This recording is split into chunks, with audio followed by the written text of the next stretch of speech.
I'm honored to introduce my colleague, Dr. Christopher Tang. Chris, thank you so much upfront for making your time. I know it's 7 in the morning in LA now. Yes. Okay. All right. Here's I'd like to read a very tiny, brief bio for Chris, because it could take actually pages and pages for such a renowned scholar. Dr. Christopher Tang is a university distinguished professor and the holder of Edward W. Carter Chair in Business Administration at the University of California, Los Angeles, Anderson School of Management. Known as a thought leader in global supply chain management, Chris consulted with numerous global companies, including Amazon, HP, IBM, and Nestle. And he taught at Stanford University, University of California, Berkeley, Hong Kong University of Science and Technology, National University of Singapore, MIT Zaragoza, and London Business School.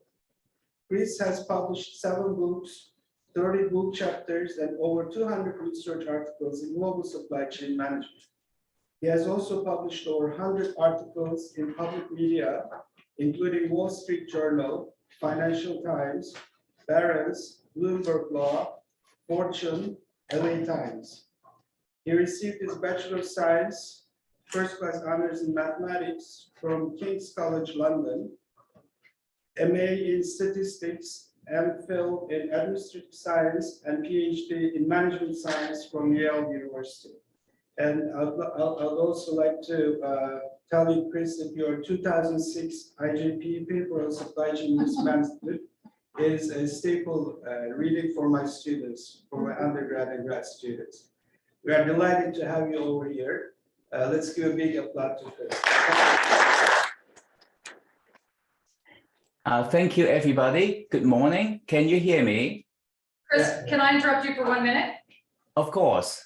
I'm Kim Brooks. I'm the dean here at the Faculty of Management. I just wanted to say hello and welcome to the workshop. And thank you to Ali for being such a graceful and generous host as always. And hello to everybody. Thanks for joining us. So sorry to interrupt you, Chris. I just thought I'd stick my head in and say hi. We welcome that. Thank you so much. Yeah. Thank you, everybody. And I'm delighted to be here. And thanks, Ali, for the invitation. I have visited the old Scotland. I have not yet visited the new Scotland. I hope that's to be able to visit the Nova Scotia and Halifax and Dalhousie University in the near future. All right. So whenever I give a talk, there's always a risk, because I understand that I am the really sandwich between excellent speakers. You have Mr. Upton and Mr. Bohan to talk about shipbuildings and also supply chain innovations. Then you come to me, but then I stand between your lunch, so which is not a perfect time. So, but I hope that's to be able to share with you something that you will find it meaningful for the next 40 minutes, then we'll open up for discussions later on, all right? So today, I understand that your workshop is about sustainability. Then, well, we use the words quite often, but a lot of time we tend to focus mainly on the environmental issues.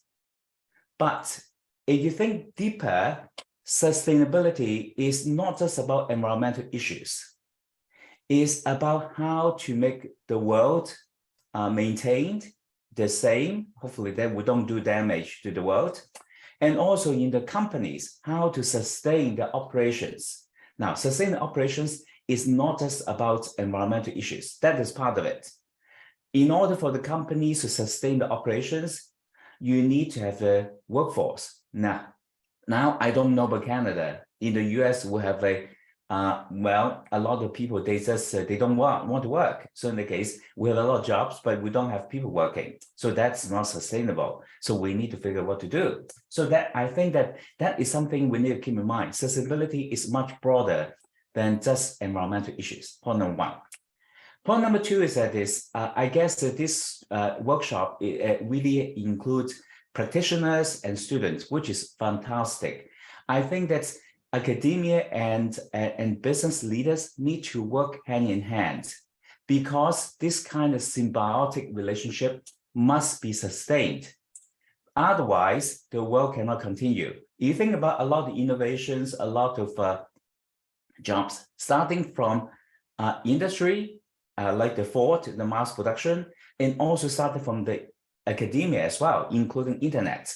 What the internet is actually started at UCLA. The first email in the world is sent from UCLA to Stanford. The message was log in. Okay, so I learned that. That was the first email message in the world. All right, so I'm going to share the screen with you to, it's not, I would not call innovation, it's what I observed over the last maybe 15 or 20 years to share with you how supply chain has evolved. Now, I think for students in particular, if you're doing research, I think that want to develop a topic that's broad enough that you can do empirical work, because the center that Ali is running is about supply chain analytics. So it can be data, empirical work, and also related to analytical work. You want to do modeling, or also behavioral experimental work. So that is also can be useful as well. All right, I'm going to share the screen with you and hope that you can see it. All right. Can you see it? The screen? Can you nod your head? You get it? Yes, yeah. Okay, good. Thank you. All right. So this talk is really about doing good. Now, companies, now we have practitioners like Richard Upton and Patrick Bohan talk about in terms of innovations and also in terms of shipbuilding. So all companies, all humans want to do good, except a few exceptions. Then the question is, how do you do good in an ESG era? Right. So we're going to talk about some of the new challenges and opportunities. And this work is actually quite broad, and I find it quite fascinating. Now, what we're going to talk about is how maybe the world has changed, has evolved from shareholder value, from the company perspective, to ESG. Then also there's a new ESG movement in terms of ESG investing. Now, the articles written by Al Gore, the former vice president of the United States, and also ESG investing is also written by BlackRock CEO, Larry Fink, who is also a UCLA alumni, to talk about how ESG investing can change the world. So we're going to talk about, is it really true? Then we talk about some of the challenges and opportunities, and then we'll open up for discussion. Now, there's a famous study paper by Friedman. Ali was very kind to talk about my 2006 article. That one, really fortunately, is listed as a Google Classics, which is I'm very grateful about that. So in 1970, Friedman was talking about, hey, companies should be focused on what they do best, is make as much money possible, and while complying with the law. Okay, so yes, indeed, if you look at the corporations throughout the since 1960, United States economy has been booming. You look at this chart.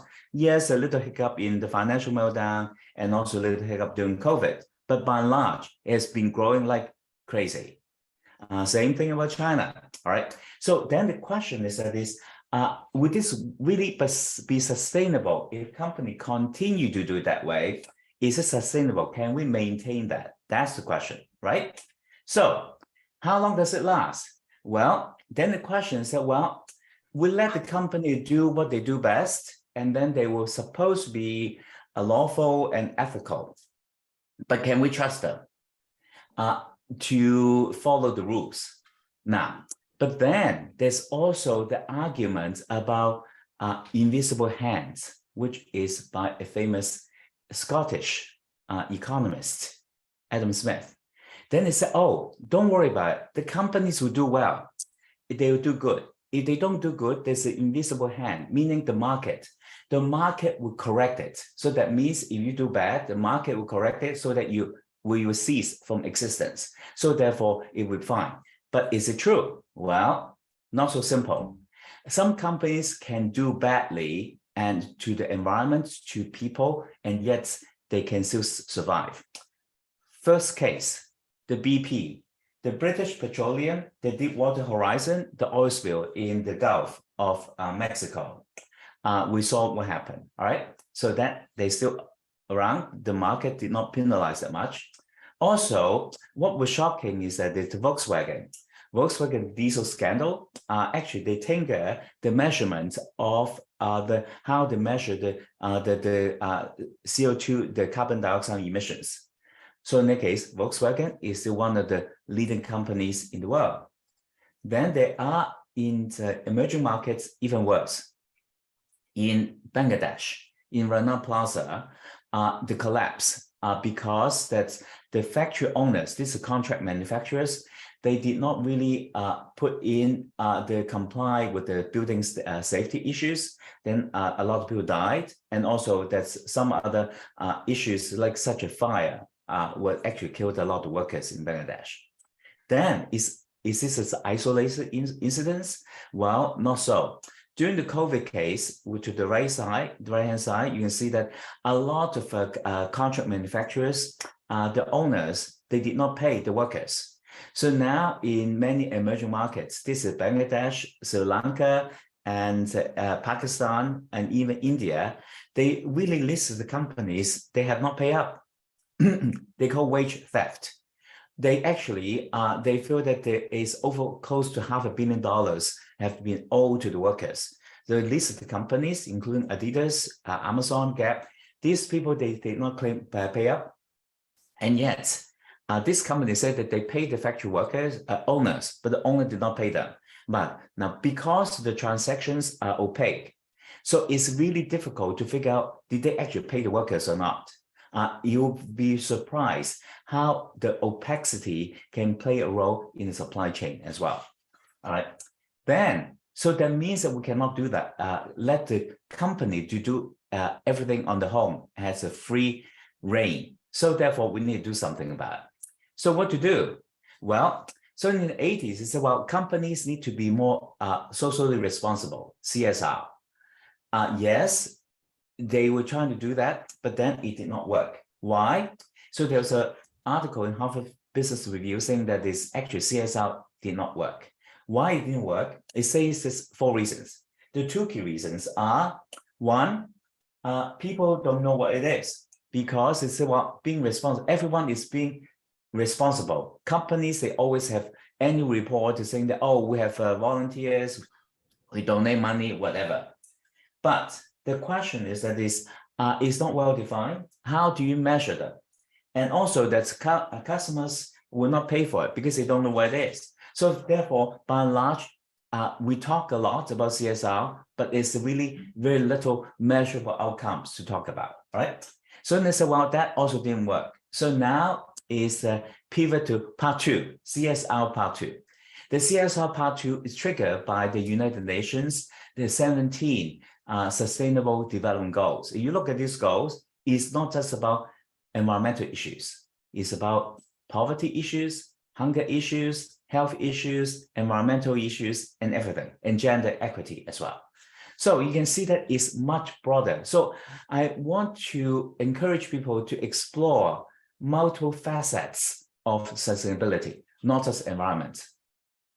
Now, then CR did not work. Then so how about ESG? ESG stands for environmental, social, and governance. So then the question is, hey, the CSR, we ask them to be accountable, but they're not measurable. They say, okay, fine. Now we should come up with measurable activities. So that means if you think that you're doing well at companies, we like to find out to what extent are you doing well. So that we try to come up with measurements such that we can measure which company is doing better than others. So this started in 2005 by the United Nations. They're saying that, well, maybe companies should come up with a framework to incorporate these ESG measurements into the operations. Now, these 3 measures, E, environmental issues, social, governance, these are non-financial issues, non-financial measures. Now, companies have actually, through a few decades, I think now accounting and finance, they have a standard measurable outcomes. But for the non-financial measures, this is still new. But that is good news, because whenever there's a new movement, there is a research opportunity for all of us to explore. And companies, by and large, they also need to struggle how to do that, right? So therefore, I'm no expert in this field because it's so new, and no one can claim that the expert, and also is evolving. Evolving also create opportunities for students and researchers to conduct which measurements, which trend will be more useful. All right. Then the question is that this ESG measures is a big deal. I can tell you that this is probably will be the biggest thing for the next 2 or 3 decades. So ESG, these are the standard pillars, we call pillars. The first one, environmental, which is not just the greenhouse gas, is really a lot of sub-measurements. Social pillar would be like in terms of human rights, forced labors, product liabilities, and also in terms of workers have accessibility to finance and health. And governance would be in terms of the board diversity, and also in terms of whether they are independent or not, the board, right? So there are many measures as well. I'll come back to that later. Now, then the question, why ESG? Companies are already busy with the financial returns in terms of the efficiency, whatnot, and now supply chain resilience. Now, but then I think that the younger generations is shifting the value. A lot of value has shifted from shareholder to stakeholders. That means that although I am not owning the share, but I have a voice, especially because of social media. And also metric from accountability to measurability. Then the question, how to actually use measurements to hold companies accountable for certain things. And also that there's a mindset shift because we have seen a lot of social injustice and also unfairness. Then the question, how can we make this world become better, more inclusive? And also the power shift. Now corporations and actually they rely on investors to invest in the company. So how do we do that? Now, then the question, who cares? Well, even in terms of environmental issues, this is a graph about landfill that we have full of trash, the world. Then the question is now that most consumers feel the companies should be responsible for the end-of-life disposal of products. So therefore, the circular economy, like a circular supply chain, is going to be an important issue. Now in Europe, companies are responsible to take back for the end-of-life product. So in that case, they can recycle, manufacture, reuse the materials. I think Canada is pushing for that. US is still slow on that. But I think that this is a trend, and companies and also researchers need to think about how to make circular economy work. Now, besides that, companies also think that there is a new change. The new change, this is a survey conducted by McKinsey in 2020, and they found that all these programs are actually is becoming more important. You can see the upward trend. So all the companies feel that is public pressure, governments, and now the more visibility. So therefore, they feel that it's becoming more and more important. Then to what extent are they important? Now that is interesting. So McKinsey asked that all these executives, they said, okay, if you think ESG can create value for these 3 measurements, what value would that create? So this is the next chart. The next chart, they found that this, you focus on the right-hand side. It said that before they were thinking about reputation and all that, but now there's a new trend. The succinct trend is on the right-hand side, I highlighted in the red box. The companies feel that ESG is very important for as a measurement of being competitive. So that means that if you are not good in environmental, social, and governance, actually you become less competitive, which they care a lot. Second one is about you need to do ESG well in order to access to capital. That means that if you don't have good reputation on ESG, venture capitals or the stock markets will penalize you, right? So that is something they believe in. But later on, we'll say, well, is it true? So we'll come back to that, all right? So at least it's a perception. So on top of the perception, the executive feel that this is important. And I hope that our practitioners in the audience will agree with that. That is becoming more important. Whether you believe in it or not, that doesn't matter. It's how the public perceived, right? Now, the main reason is that the investment is huge. This is why it's the biggest thing. The investment actually is over already $35 trillion in 2022 this year, and it's projected to increase to $53 trillion. This is bigger than any of the GDP for many countries in the world, right? So this is basically the BlackRock, which is the largest asset under management. This is your retirement fund, including Canada. A lot of your retirement is actually already invested in ESG. But then the question, why not make this company become better? Because you are also in it, invested in it. Maybe you don't know that, but actually most of the retirement fund are invested in this kind of ESG investment fund. So it's going to be the biggest investment. Now, whenever there's a lot of investment, you attract a lot of newcomers. Then it's, hey, how can you help company to do due diligence to actually invest better? Well, that's why whenever there's a new trend, there are a lot of new investment, there are a lot of new innovations as well. So what are they? Well, now it's now whenever you have a new measurements, you have a new compliance and also new regulations. So a lot of new companies start up. So on this list, and actually, there are a lot of companies just focus on collecting data in terms of how companies perform, how do they conduct on ESG, right? So on the right-hand side is all this AI-driven data collection. Some of them, they can collect directly from the source. Some of them, they use other different sources to triangulate what the data is. So on the right-hand side. On the left-hand side, there's now we can use all this data to come up with the ratings. This is just like the business school rating measurements. So this is ESG raters. Now, MSCI is the oldest one. It's been around for 40 years. Sustainalytics, the orange one, is owned by Morningstar, which is to rate all the stocks. Bloomberg, you know. Refinitiv is owned by the London Stock Exchange, and then S&P Global and all this, you know, the others, right? So these are the major ones. CDP is down below, is based in the UK. They mostly focus on carbon emissions as well. So with so many ratings, that means there's a lot of opportunities. Now, in the business school, in the US, many business schools now they're changing the curriculum to focus on ESG. Why? Because there are more jobs. And the jobs now, they get a lot of premium to do work on ESG. So along in terms of PwC, Pricewaterhouse, they're hiring 100,000 of consultants over the next 5 years. And Deloitte, all this consulting, they just want to do that to help companies, even how to fill out the forms, how to comply with the new regulations. I'll come back to that later. So that means that now it creates a lot of jobs for data collection, data analytics, and also how to measure companies' performance as well. All right, so this is all good. But will it work? Would that make company to do good?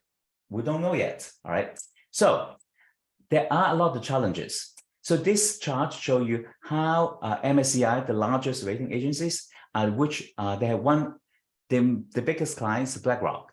Even that company's contract is over $1 billion. So what they do is actually collect all the data down below, the E, S, and G, and then to come up with over 100 measurements, and then to aggregate it, consolidate it, and then eventually come up with the rating from AAA to CCC. These are the stock ratings as well. Now, but then, to give you one example, Samsung, MSCI, ESG rating, you can get all this even on Yahoo. The Yahoo Finance, if you click a particular stock, you can get the rating as well. Now, so for Samsung, if you look at the climates on the left-hand side, actually show that they are not doing good enough to comply with the 1.5 degrees in terms of increase up to 2050 in order to comply with the Paris agreement. So therefore, this one projected actually in terms of the temperature rise, they are not complying 1.5 degrees. Now, actually, the projection is 2.4 degrees. Now, how do they do that? They collect a lot of data in terms of production process, such that they say, well, if you don't change now, Samsung will continue to generate more, increase the global climate change, right? So that's the left-hand side. On the right-hand side is a ESG measurement. They rated A. So the rated A, then they compare with the competitors, and then you click on the website. They will actually expand in terms of measurements, in terms of which aspect they are leading, which aspect they're behind. All right.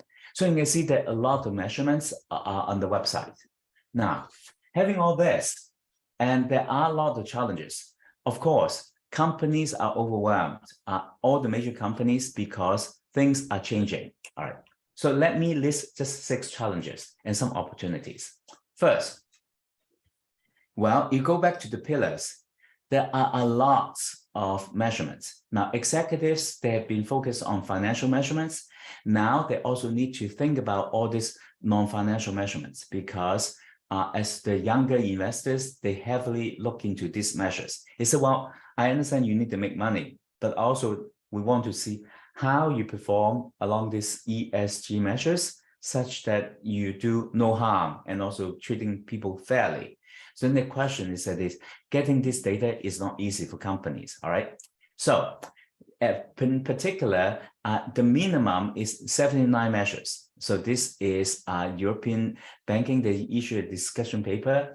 So when you have so many measurements, they are overwhelmed and they don't know which one they should be focusing on. So that is very difficult to do. All right. This is only within the company. Second one is the ratings are inconsistent, because this is a paper down below, is written by a few professors from MIT, Sloan, and also University of Zurich. So they list just a few companies and also the ratings. If you look at the first one, Intel, KLD measurement, which is part of MSCI. So compare with the others, they have different, they have disagreement in terms of how good the company is in the ESG measures. So you can see all these dots, they are all over the map. Well, why is that? Well, these authors discovered that one, they measure different things. Different rating agencies, they use different measurements. That's point number one. Point number two is that the weight they put on E, they put an S, they put in G are different. Third, they have a different secret formula, secret sauce. And the secret formula is not released to the public. Just like the business school rating, they give you a weight, but they don't really tell you exactly how they compute it. So therefore, many companies think it's a black box. It's a black box, then what do you do? So that is a challenge as well. So that's challenge number two. This chart also shows you that the ratings are very inconsistent. If you look at the left-hand side, since Sustainalytics owned by Morningstar versus MSCI, the correlation is only 0.32. Well, if you do regression, that's not bad, but that means that the correlation is not that strong. So on the right-hand side, I proved my points, right? So number three, the biggest one is right now they only focus on the measurement within the firm, but actually a lot of dirt, they do not happen within the firm, as in particular in the context of supply chain. Well, because within the firm, everything is more visible, more transparent, and the company executives can do something about it.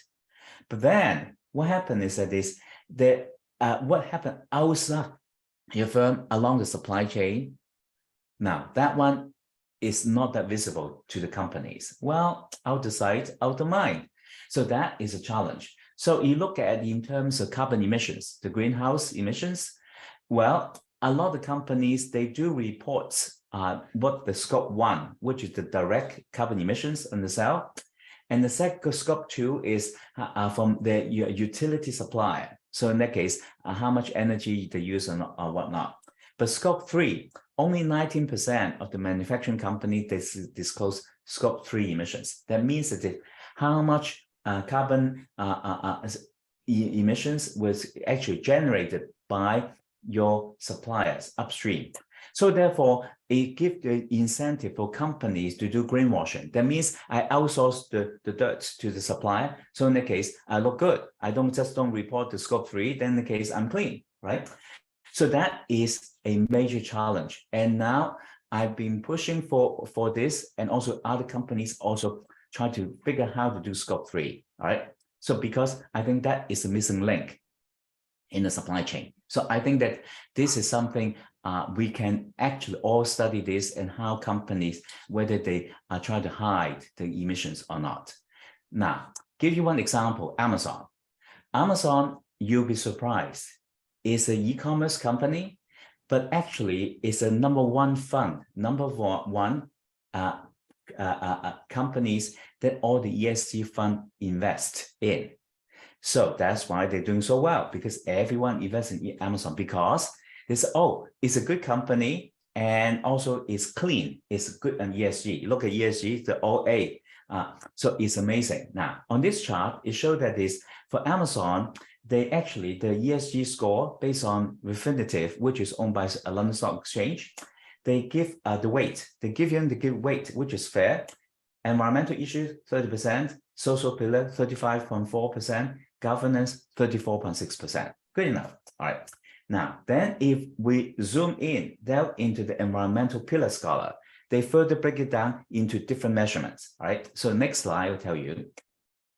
Now, for the environmental emissions, for the E issues, 30%, they bring it down to the environmental score, the emission score, weighted 12.7%. So that means how much you emit carbon emissions. And they claim it is A+. So wow, this is fantastic, right? Now, is it true? Now, Amazon is actually bigger in terms of sales, bigger than Walmart. But then they said that, oh, our shipping emissions is only 1/7. That means around 15% of Walmart. Well, if you think about it, earlier on, you have Upton. Mr. Upton talked about shipbuilding. So in the case, they said, well, but actually, Amazon outsourced many of the sales, production, shipments to external suppliers because they don't produce anything. Actually, it should all by shipping. Well, depending whether it's own products or the third-party sellers. The third-party sellers, it doesn't count for their own emissions, but someone is emitting the emissions, right? So that is a problem. So the researchers only claim that they can only track 15% of the ocean freight. Then actually, that means Amazon is actually polluted the environment much more than we know. So that is a challenge because they did not account for the carbon emissions emitted by the third-party sellers, which is 60% of the sales. So therefore, are we comparing apples and oranges? That is an issue that need to be addressed. So that's challenge number 3, the missing link. Next one. So in that case, I think a lot of companies right now, they only focus on the ESG measurement within 4 walls. But I think that is misleading because many companies actually within 4 walls, they don't have that many employees. They don't have many emissions. Everything is outsourced upstream, right?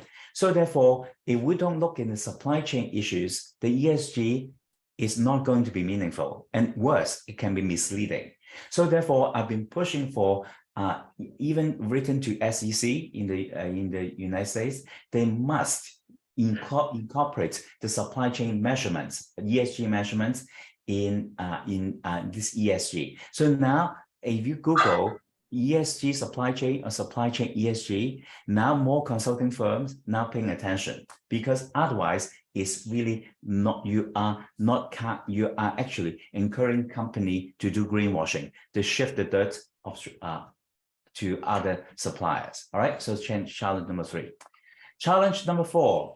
Well, even we can push for that, companies cannot comply because that they don't have enough data. Now, companies can collect data within 4 walls, but actually further upstream, some companies, they don't even know who the suppliers are after the tier 1. Only a few percentage of the companies, they know who they are. Now, but this is changing. In Europe, they have a ESG supply chain due diligence. It was voted by the Germany Parliament. It's going to be effective January 2023. Companies, they need to do due diligence further upstream, so which is a good sign. So by doing that, companies will be forced to collect more data upstream, all right? So that's challenge number 4. They don't have enough data. Challenge number 5. Well, who is responsible, all right? Give you one example. If you look at this chart about carbon emissions in the 2020 during COVID, which is much lower, to 2021, because we have a logjam at the port in Los Angeles and Long Beach, which I've written articles on television talk about these issues. Now, well, because the ship were lining up for miles in California, waiting to unload the containers. Therefore, they actually emit a lot of emissions. But then the question, who is responsible? Well, the ship liners such as Maersk. Then they said, well, it's not my fault because the port is not available. And the port said that, well, I'm not responsible because everyone is ordering so much stuff. Then in case I cannot handle it. Then who? The trucks as well, the truck drivers and all this. So the question is that even you come up with the measurements, it's well, they're emitting a lot of emissions, but who should be responsible? Well, of course, the whole point is the entire supply chain is responsible. But then how to get the supply chain partners to work together to reduce the emissions? So therefore, it's not just one company. How do we get the entire supply chain to work together? That is the biggest challenge. And I think that even now, the US government, they found that this is a big deal. And how to get companies to work together is very difficult. Next one. Then in terms of ESG, we have talked about, oh, well, maybe they help you to perform better, the companies perform better. So far, there's no empirical evidence that companies, they do good on ESG will actually provide a better stock returns. Well, the counter argument is that maybe all these stocks are already overvalued because the investors willing to support it. So as a result, they may not be able, they're already overvalued, so therefore they cannot perform even better. But then the question is that what do you do with it, right? So that means that unless you're willing to support the companies, they do good, but then they may not generate the return that you need for your retirement. So that is a dilemma. So the question, how do you settle these differences? Okay, so these are all the challenges, but I'm going to talk about opportunities and also related to our research areas. First, we must encourage supply chain visibility and transparency. Right now, a lot of companies, they really do not know the supply chain operations because they say, oh, I'll decide out mine. I don't want to know, right? But now ESG, if you look at it in terms of the entire supply chain ESG, then they need to care about what happened upstream. Now, this one, I think that there are companies start doing that. Some companies, they actually, I'm on the board with a couple of them, they try to use blockchain technology to track in terms of the supply chain operations upstream. Then hopefully that we can track not just the identity, also track in terms of the movement, actually in terms of production and whatnot. So now, but in the fashion industry, they do have the transparency. They try to disclose where the products are made and also how they treat the employees. So that one, I think that we need to get more data available. So now, actually, there are more companies and also agencies. Now they're collecting more data. So this is good news for researchers because especially for data analytics. For example, for companies, if they collect more data, they're more transparent. Would the market reward them? And would they actually do better? Would they be clean? Because now they know the information. Before they said, oh, I don't know. If I don't know, that's not my problem. Now they know. Then once you know, do you take actions? So I think that is also good analytics someone can do. Second is truly agree. The ESG measurement is overbearing, too complicated. So we need to come up with standards in terms of consistency, in terms of reduced complexity. So next question, can we come up with a simple measures like returns on investment, something simple like the financial measurements, such that company can actually feel that they can compare and easily compute.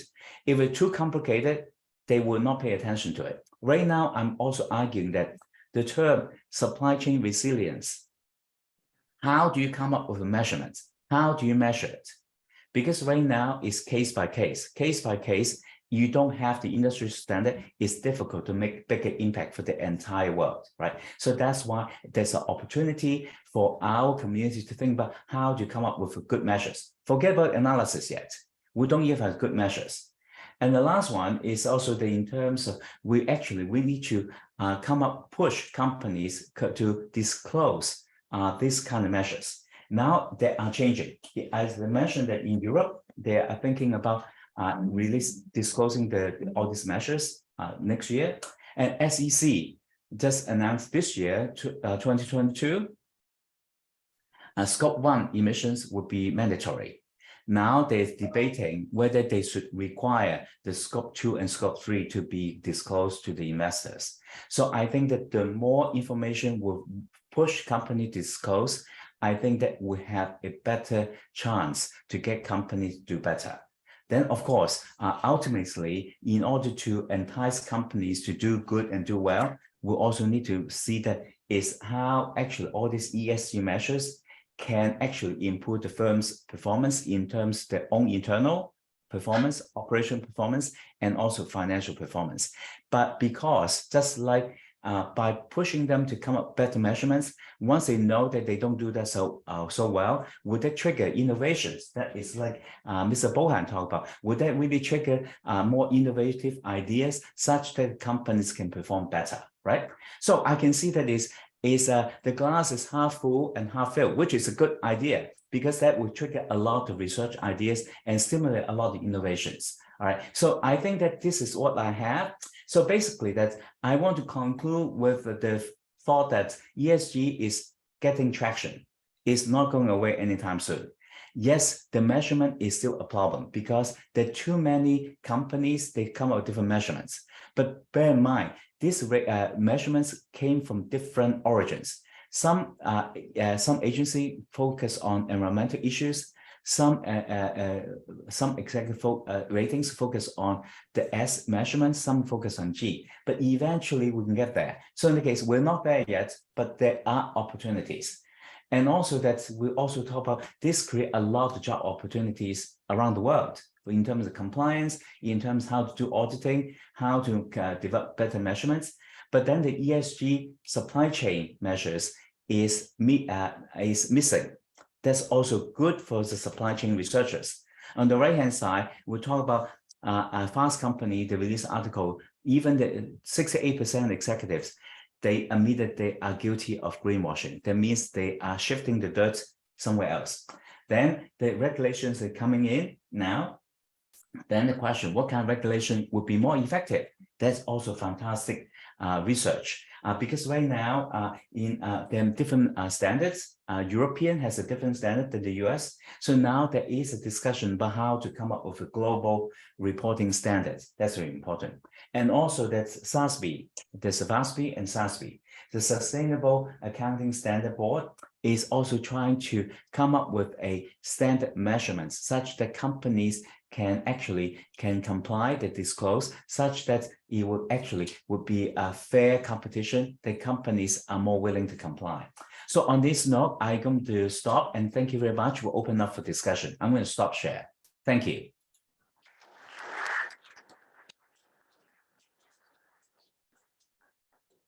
Thank you so much, Chris. What an amazing talk. And you gave very good concrete examples from industry, and you very well emphasized the importance of ESG on supply chains and a perfect framework. I took lots of research questions. We'll be in touch on that down the road. So let's let the floor is open for questions. I will be moderating. It's mine. Yes. Hello, Professor Tang. My name is Iman. I have a quick question. First, thank you for your nice presentation. My question is in specific about using technology for improving transparency in supply chains. We know that nowadays blockchain technology has been used a lot.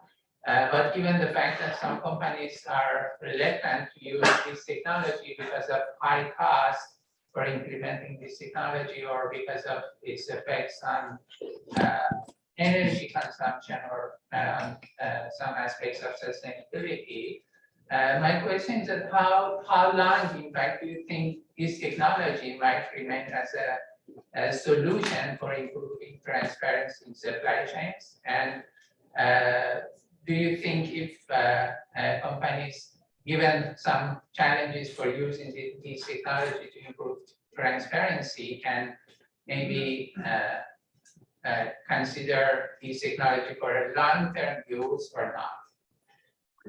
Thank you. Well, first of all, I think transparency is key. But then the question, how do you get that? That's the question. Now, I think that the cryptocurrencies is in trouble, but the blockchain underlying technology is still kicking and alive because we use the blockchain technology for supply chain, which is very good to keep track of every single transactions. Now, but then the blockchain is not easy to use. So now some companies use other technology, is a DNA. You'll be surprised. They can actually, for a shirt, they can break down to the DNA code.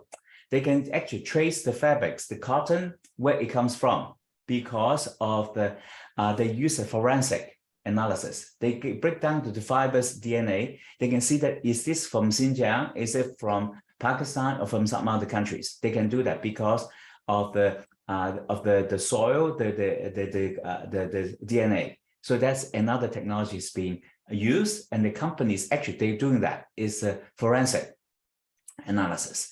So now, but then the question is that is in order to do research, to get companies to comply, they need to know what they're doing. Right now, they don't even know what they're doing, right? So therefore, we need to get companies to be willing to collect the information, right? So either they collect the information by themselves or through agencies. So for example, I talked with Morningstar Sustainalytics. They do have a consulting arm to help companies to trace all the way upstream, right? In terms of conflict minerals, you say, well, is your cobalt, is it from blood diamond? Is a diamond from the blood diamond? So now actually there are many companies, they either on using people on the ground to do the investigations, or they use the blockchain technology or use the DNA. So basically that there is a big movement towards to getting the information, right? So now for the Supply Chain Due Diligence Act in Germany, now they're pushing for EU, is going to reconsider in 2023, is companies need to disclose their supply chain structure. So in that case, that could be a first step. Without the information, we cannot do much, right? So because we cannot hold them responsible. So I think that is very important because, for example, you know your shirt, is involved forced labor. I'm doing some work on forced labor. How do you know? At first, in order to know, I need to know who made them, right? So therefore, I need a stamp. Who is making it? Who is in charge of that? How much do you pay them? Do you treat them fairly? Do you abuse them? So therefore, we need information. Otherwise, we cannot take action, right? So action it has to come after information, right?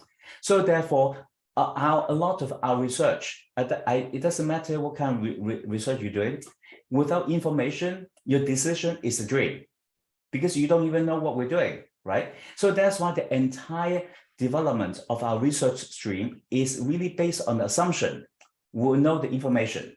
But now as the supply chain becomes so complex, we don't even have the information. Therefore, your decision could be wrong because you don't even know who is doing what, right? So we need to know the actors, we need the operations, we need to know who, what, how, when. So therefore, the supply chain actions is actually empowered by blockchain can be one step. Then we have a more transparent operations. That is the key. So right now, I think a lot of people pushing for this kind of transparency act. So let's hope that we can push this through. Then everyone have more information. Then this would be our community has a field day. We can actually do a lot of research. Right now is we don't have the transparency. So I hope that blockchain and as well as DNA analysis would be a good starting point. And also we have a lot of NGOs helping that, like Fair Labor, FLO and FLA, Fair Labor Association and ILO. So in the case, there are a lot of NGOs also helping that as well. And also their website then disclose some of the supply chain. That means the company don't disclose, but yet actually the NGO disclose that. For example, I use the data provided by a Chinese NGO based in Beijing. It's called IPE. I published a few papers on that. The data is free. They can track which suppliers is doing bad things in China. Because this NGO said that, oh, I have no power, but I could just disclose the information.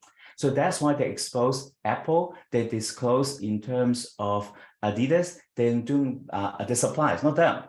The supplier doing bad thing, they disclose on website and force to trigger, to pressure the companies to take action against the suppliers because they can use the economic power to pressure that. So therefore, information is key. Thank you, Chris. I have a quick question. You mentioned about greenwashing, and I think about 70% of the company executives, they were feeling guilty about it, that they use greenwashing, and also I will add pinkwashing to that as well from social. So this all not only confuses the consumers who want to buy goods, let's put it that way, but also it's just stirring up the whole system, and it's not doing good. So during your talk, you gave excellent examples and focused on investors' interest in ESG-rated companies. Now, would you like to allude to this from a consumer and customer perspective? For example, do you foresee, or maybe there is, I haven't looked at that yet, say ESG rated products, and customers will say, or consumers will say, well, this is the kind of product and I trust this rating and I'm buying it, whether there's a little premium on it or not. Can you go allude to that a little bit? Sure. This evening, I will be giving a talk on circular economy in the fashion industry. Okay, let's take fashion, for instance. There are a lot of certifications, labels already available. So for example, is eco label. Is your garment, is it really comply with all this eco label that means environmental friendly and whatnot? And also that are you paying the workers fairly? So that is fair trade. So do you pay the workers? So there are a lot of label certifications already available, right? But there are too many. But then the main reason there are too many, I tell you why, is money. The more labels, like this school, there's AACSB, there's so many certification. So in the case, they can generate more money. But I think that they really need to consolidate the label, right? That's point number one. Point number two, there is a new movement to using QR code. So QR code in the future, because too much information. So in the future, actually now there are a lot of labels with QR code. You can use a cell phone to scan it. Once you scan it, they will pop up different measurements that you like to know. So in that case, they will try to inform the consumers. So now some of the companies, they are already doing that, right? So for example, in terms of H&M, so I was writing a case based on the technology development by H&M. They have a new technology, it's garment to garment. So basically, for the old garment, you take it back to H&M in Sweden. They've opened up. They have a machine developed in Hong Kong. They can break it down, the shirt back to the fiber level. And then they would actually use the fiber to reproduce the fiber for you and also make the new garments for you. So it's old garment to new garments. So that was already implemented in 2021 in Stockholm, in Sweden. So in the case, this one is to ensure that it's a circular economy. right? The opening, I couldn't go because of COVID. Otherwise, I would have loved to go to Stockholm to celebrate the new movement. So now more companies are actually pushing to do that. So to reuse the old materials, because if we keep on using the virgin materials like cotton, it's not sustainable because cotton use a lot of water, use a lot of pesticide. So therefore it's not sustainable. Now, also in terms of technology, I think earlier someone asked about technology in the circularity fashion. Now they're actually using different type of technology to use waterless dye. So that this now you can dye the garment without water. For a pair of jeans, it was reported you use 1,000 liters of water to make one pair of jeans. But now with the new technology, they use waterless dye. So one company is called Dyco, D-Y-E-C-O-M, Dyco, or Dyco. So basically, they actually did Adidas is using the technology. What they do is that they use carbon dioxide, heat the paint droplets into particles, and then use the pressure to press all these ink particles into the fabrics, such that they use a particle to do that. So in that case, they don't need to use water, right? But the problem is that each machine costs $4 million.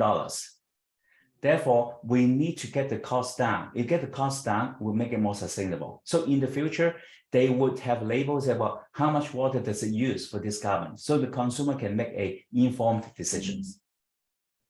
Thank you, Chris. Any other questions? Yes, Simran, go ahead. Hi, Dr. Tang. It's a pleasure and honor to watch you live. It's a philosophical question. So I was watching a conference of UN, and the presenter was John Ülkü, and he was talking about the UN SDGs. And he said, while the board discussion, I talked to the committee members and I said, 17 are quite more. If they're more, then they're very, there are a lot to come across. And as you said, it's not easy to measure. On that same note, he said that he actually acknowledged one of the business leaders in his comments, and I just want your opinion on that.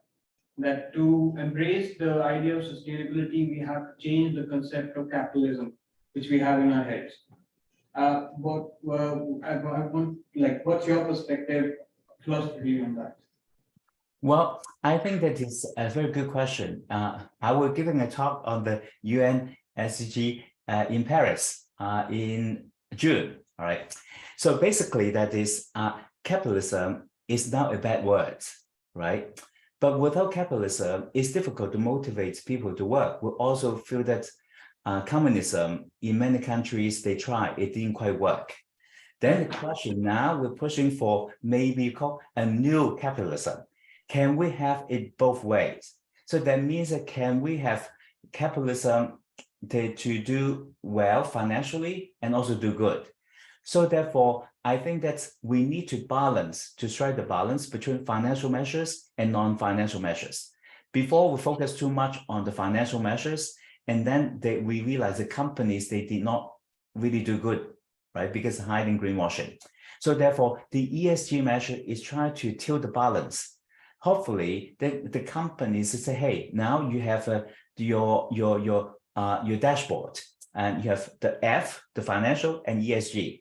So in the case, you need to strike the balance, and then hopefully in the future, you strike the balance, that will be better, because ESG measures also has a strong linkage with the United Nations, the 17 SDG, of course, right? Because, for example, for the diversity and also included in the governance and also in the workers. Right now, you look at companies such as Patagonia, and they do disclose, even Adidas and also Nike. On the website, they disclose where the supplies are located, and also the percentage of female workers they use, and also how much they're being paid in terms of the living wages. Now you look at Unilever, which is a British and Dutch company. Basically, they announced this year actually, they're going to give all the workers along the supply chain, not just the company, all the way to the upstream, to give them living wages, not minimum wages. that means that they can live on that income. Now they claim that they will try to push for that, but it's very difficult to do. But at least if they stay this goal, then let's hope that we can actually hold them accountable. Do they actually pay all the workers upstream to the supply chain to pay them living wages? So I think this is a good measurement. We hope more companies come forward to actually, we have to pay the workers fairly, such that, yes, the product will be more expensive, but that means the younger generations actually also need to learn how to reuse, recycle, remanufacture, and remake the products. So in that case, we can reduce the consumption of the virgin materials, because otherwise it is not sustainable, this world. Thank you, Chris. I know how busy you are. We really appreciate that you carved out some time and shared that time with us, shared your expertise. It was a privilege to have you over here. We felt your energy. Thank you so much. Thank you so much. Having a good lunch. Thank you. Bye-bye. Bye. Bye. Thank you.